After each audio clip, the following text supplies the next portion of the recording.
नमस्कार, मैं हूं आलोक और आप देख रहे हैं सत्य हिंदी का न्यूज बुलेटिन। नजर डालते हैं अब तक की खबरों पर। मध्य प्रदेश विधानसभा चुनाव के परिणाम के बाद अब सीएम फेस को लेकर सुगबुगाहट तेज हो गई है। देश की राजधानी दिल्ली में प्रदेश के सभी दिग्गजों ने डेरा डाल लिया है। ऐसा माना जा रहा है कि पार्टी जल्द इसको लेकर अपनी स्थिति स्पष्ट करेगी। सूत्रों के अनुसार मध्य प्रदेश में सीएम पद के कई दावेदारों को देखते हुए डिप्टी सीएम वाले फॉर्मूले पर भी चर्चा शुरू हो गई है। क्योंकि सीएम पद के दावेदार अधिक हैं और किसी एक को सीएम बनाने के शेष अन्य दावेदारों को बीजेपी को एडजस्ट करना होगा। इस वजह से ही इस बार बीजेपी सीएम के साथ एक या दो डिप्टी सीएम बनाने पर भी चर्चा कर रही है। लेकिन ये विचार जमीन पर उतरेगा या नहीं, इसे बीजेपी का आला कमान तय करेगा। राजस्थान में बीजेपी की अप्रत्याशित जीत के बाद सबसे बड़ी गहमागहमी मुख्यमंत्री चेहरे को लेकर शुरू हो गई है। इसी बीच न्यूज एजेंसी ANI ने सूत्रों के हवाले से बताया है कि राजस्थान, मध्य प्रदेश और छत्तीसगढ़ में बीजेपी नए चेहरे को सीएम पद की दावेदारी देगी। इस हिसाब से राजस्थान में एक तरफ पुराने चेहरे के रूप में पूर्व सीएम वसुंधरा राजे का पत्ता कटता नजर आ रहा है। वहीं बाबा बालकनाथ की चर्चा तेज हो गई है। हालांकि दिया कुमारी, करोड़ी लाल मीणा, अर्जुन राम मेघवाल और गजेंद्र सिंह शेखावत के चेहरे पर पार्टी दांव खेल सकती है या फिर गुजरात और हरियाणा की तर्ज पर ऐसे चेहरे को सामने ला सकती है जो चर्चा में ही नहीं है। हाल में चुनावों में राज्य विधानसभाओं के लिए चुने गए 12 बीजेपी सांसदों में से 10 ने बुधवार को संसद में इस्तीफा दे दिया।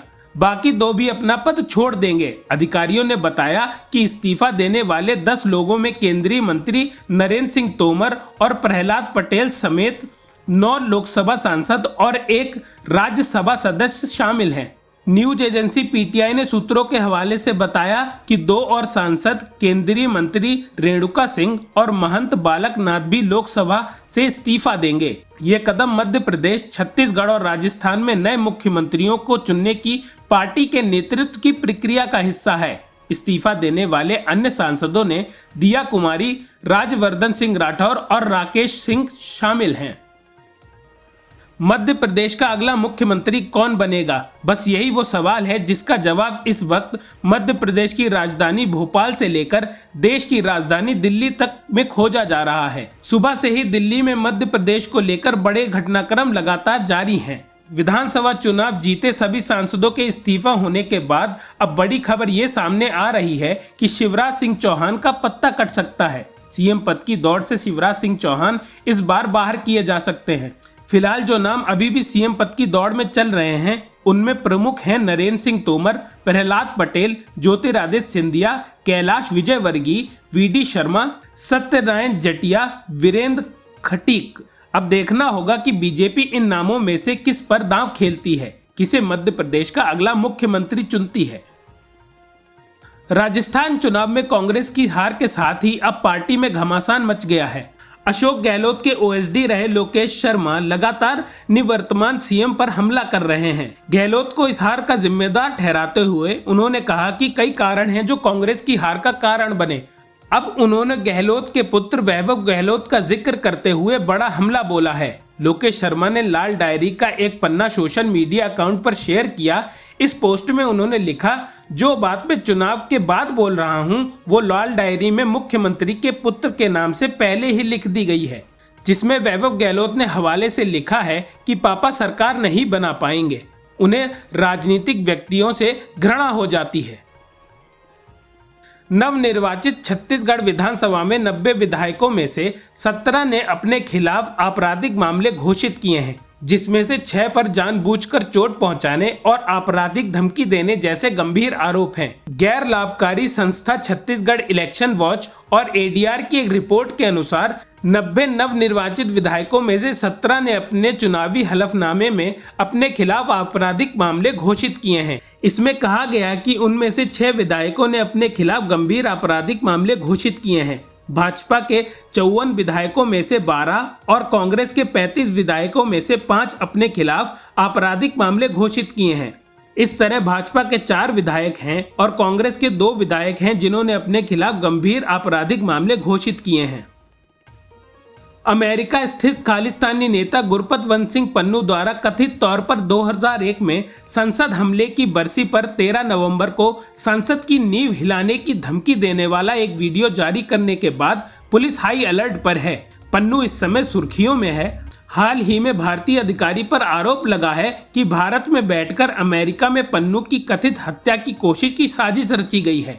दिल्ली पुलिस के वरिष्ठ अधिकारियों ने कहा कि कानून और व्यवस्था के किसी भी संभावित उल्लंघन को रोकने के लिए मध्य और नई दिल्ली जिला क्षेत्रों और संसद के आसपास अतिरिक्त सुरक्षा तैनात की गई है। अधिकारी ने कहा कि पुलिस यह तैनाती पन्नू के वीडियो के मद्देनजर है। सामान्य तौर पर जहां पर भी खतरा होता है, हम शहर में महत्वपूर्ण परिसरों के आसपास सुरक्षा बढ़ाते हैं।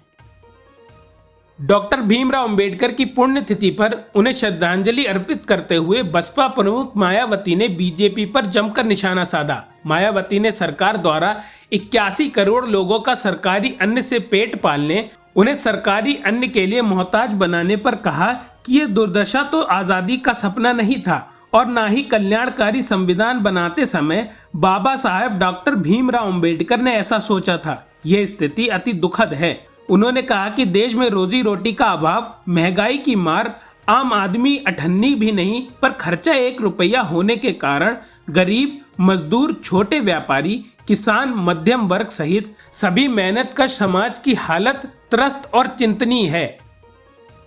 हमास द्वारा महिलाओं पर किए गए जुल्म की इजरायली प्रधानमंत्री बेंजामिन नेतन्याहू ने कड़ी आलोचना की है। इस दौरान उन्होंने हमास द्वारा महिलाओं पर किए गए अत्याचार पर चुप रहने के लिए अंतर्राष्ट्रीय संगठनों, महिलाओं समूह और यूएस की भी कड़ी निंदा की है।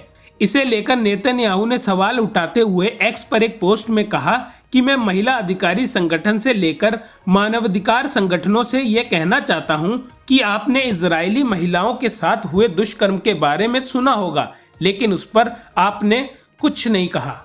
मैं उम्मीद करता था कि विश्व स्तरीय नेता इस क्रूरता पर बात करेंगे, लेकिन ऐसा नहीं हुआ। एक प्रेस कॉन्फ्रेंस को संबोधित करते हुए प्रधानमंत्री ने बताया कि उन्होंने रिहा किए गए बंधकों और बंधक बनाए गए लोगों के परिजनों से मुलाकात की और उनकी दिल दहला देने वाली कहानियां सुनी।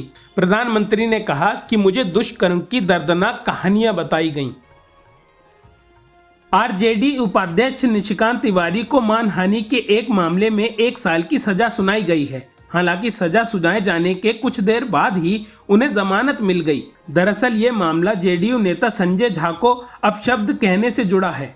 जब साल 2018 में बिहार में बीजेपी और जेडीयू संगठन की सरकार थी, तब विपक्षी आरजेडी नेता निशिकांत तिवारी ने एक प्रेस कॉन्फ्रेंस के दौरान मुख्यमंत्री नीतीश कुमार और संजय झा के रिश्ते पर आपत्तिजनक कटाक्ष किया था।